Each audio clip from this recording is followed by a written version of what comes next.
एक सेकंड बता।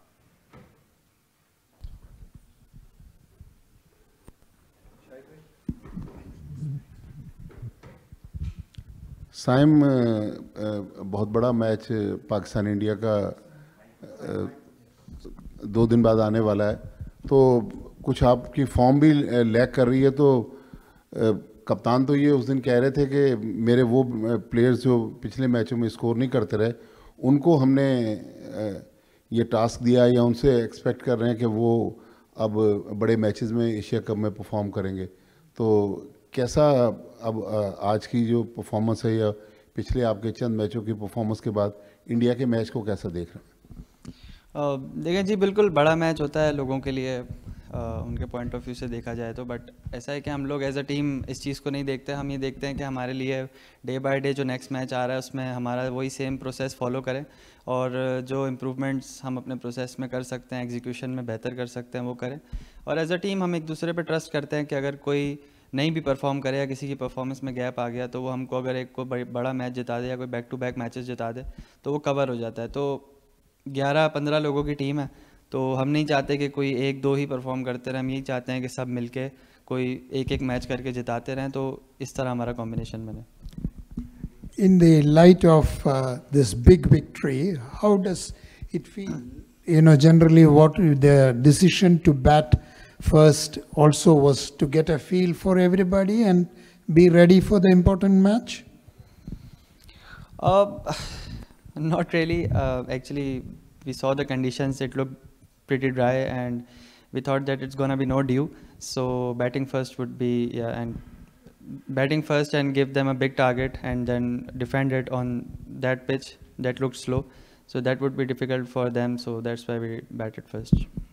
साइम, वो जो न्यूयॉर्क में मैच हुआ था T20 वर्ल्ड कप, गालिबन आप नहीं खेले थे, तो आप बेंच पे बैठ के कैसा लगा कि पाकिस्तान 120 नहीं चेस कर सका और वो लास्ट मैच था इंडिया से T20? सर उस बात को तो कोई 1.5 साल हो गया, उस वक्त आप पूछते तो मैं आपको बताता कैसा लगा। अब तो नहीं याद सर, मुझे बहुत टाइम हो गया उसको।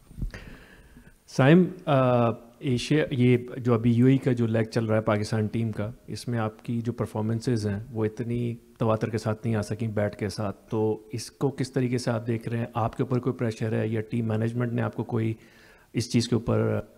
दूसरा, अगर आप बता सकें टीम कॉम्बिनेशन के बारे में, क्योंकि काफ़ी ज़्यादा बात हो रही है कि पाकिस्तान 2 स्पेशल स्पिनर्स के साथ जाएगा या पेसर्स के साथ, तो क्या टीम मैनेजमेंट में अभी तक कोई इस चीज़ के ऊपर बात हुई है कि जो 2 स्पिनर की जो स्ट्रेटजी थी वो शारजा के लिए थी कि यहाँ पे थी?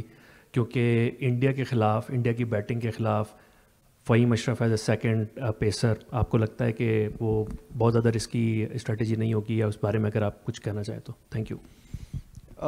फर्स्ट ऑफ ऑल तो जैसे मैंने कहा कि हम लोग एज अ टीम एक दूसरे पे सब ट्रस्ट करते हैं, और it's a long term process कि हम लोग सारे एक दूसरे को ट्रस्ट करके लेके चल रहे हैं कि प्लेयर्स कॉन्फिडेंस में रहें और बारी बारी से सब लोग मैच जिताएं। तो ये तो लाइक हमारे हाथ में सिर्फ एफर्ट करना ही होती है, एंड देन रिजल्ट तो कोई भी नहीं बता सकता कि इन दी एंड ऑफ द डे कौन परफॉर्म करेगा। दूसरी चीज़, जहाँ तक आपने कॉम्बिनेशन की बात की, तो यू कैन सी हम लोग कंडीशंस असेस करने की कोशिश करते हैं जब मैच डे पे। इट्स अबाउट द डे के पिच कैसा दिख रहा है। अगर ज़्यादा ड्राई लगता है, हमको लगता है कि स्पिनर्स, तो then we go for 3 spinners, और अगर हमें लगेगा कि फास्ट बॉलर खिलाना ज़रूरी है तो वो कोचेज़ उस पर जाएंगे। साइम, बड़ी अच्छी बात है कि आप टीम वर्क की बात कर रहे हैं कि 11 रुकनी टीम है, हर किसी को रिस्पॉन्सिबिलिटी लेनी चाहिए, और ज़िंदगी का फ़लसफ़ा भी यही कहता है कि आज अगर ख़राब हुआ है तो भूल जाएं और कल के बारे में सोचें। लेकिन ये क्रिकेट बड़ा जालिम कहते हैं कि क्रिकेट में जो है आप 90 दिन रोते हैं, सिर्फ 10 दिन हंसते हैं। तो बहुत सारे ऐसे प्लेयर भी हैं जो परफॉर्मेंस करके टीम से बाहर हुए हैं। आप पाकिस्तान के एक टैलेंटेड प्लेयर हैं, लेकिन कहीं ऐसा लग रहा है कि आप बॉलिंग में जो है आपकी बैटिंग दबती जा रही है। सर बॉलिंग और बैटिंग और फील्डिंग तीनों अलग चीज़ें हैं, और एज अ प्लेयर यही चाहते हैं कि जो रोल मिले उसको पूरी तरीके से अदा किया जाए, और इट्स अबाउट द डे कि कौन परफॉर्म करता है कौन नहीं, ये हमारे हाथ में नहीं होता। अगेन इट्स अबाउट एफर्ट, और हम लोग सब, मुझ समेत, कप्तान समेत, इवन मैनेजमेंट, हम सब कोशिश कर रहे हैं पूरी एफर्ट देने की कि हम लोग इस टीम को साथ बेस्ट रिजल्ट्स ले सकें। प्रोसेस फॉलो करके अपना। और दूसरा आपका सवाल क्या था, सॉरी मैं भूल गया।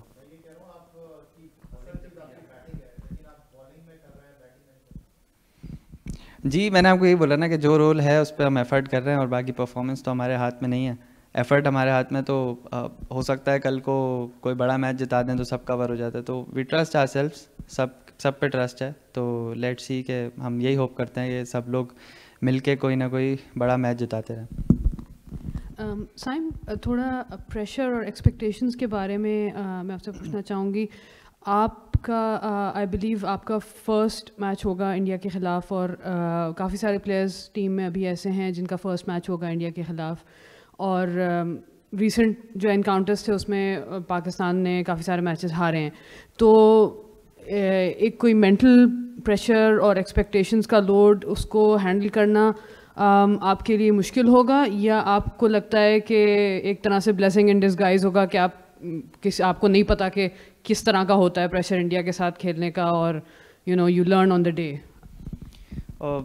आई थिंक पिछले 3-4 महीने से हम लोगों की जो टीम कॉम्बिनेशन और मैनेजमेंट का यही मैसेज है सबसे ज़्यादा कि पास्ट से सीखना है और आगे बढ़ना है। एंड हमने पीछे को याद नहीं रखना है और आगे पे ज़्यादा फोकस नहीं करना है। ऑन द डे जो हमारा नेक्स्ट मैच है 1 by 1 उस पर फोकस करके चलना है। एग्जीक्यूशन हमने बेहतर करने की कोशिश करनी है, प्रोसेस को फॉलो करना है। सो इट्स नॉट अबाउट कि कल क्या हुआ था या कल क्या होगा, अभी हम क्या सबसे बेहतरीन कर सकते हैं एक दूसरे का साथ देकर, वो सबसे ज़्यादा इम्पोर्टेंट है हमारे लिए। हाल में जो है पाकिस्तान ने अपनी क्रिकेट रिब्रांड की है, they are playing fearless cricket. आपको लगता है आप इंडिया के अगेंस्ट फियरलेस क्रिकेट खेल पाएंगे given the quality of Indian opposition, आपका जो ऑपोजिशन है उसकी क्वालिटी को देखते हुए? सर हम कोशिश करते हैं कि सबके अगेंस्ट फियरलेस क्रिकेट खेलें। Sam, as it was mentioned आपका पहला गेम होगा अगेंस्ट इंडिया आई थिंक, तो जस्ट मतलब रीसेंट ईयर्स में इंडिया पाकिस्तान आपके लिए पर्सनली कैसा सिग्निफिकेंस है? What are your recent memories of the clash? And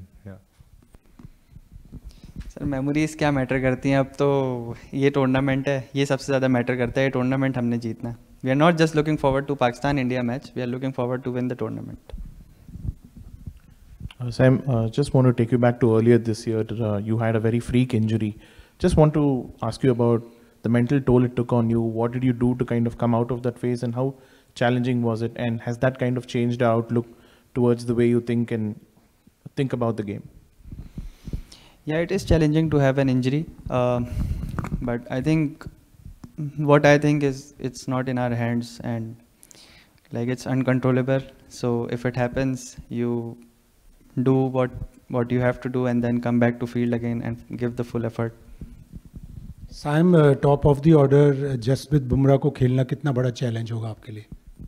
बिल्कुल चैलेंज है सर। जब आप मैच खेल रहे होते हैं तो हर तरह का बॉलर आपके लिए चैलेंज ही होता है। सबसे बड़ा चैलेंज है कि टीम को किस तरह जिताना है, उसके लिए वेज निकालना, प्रेजेंट मोमेंट में रह के मैच में प्रेशर में, वो इम्पोर्टेंट है।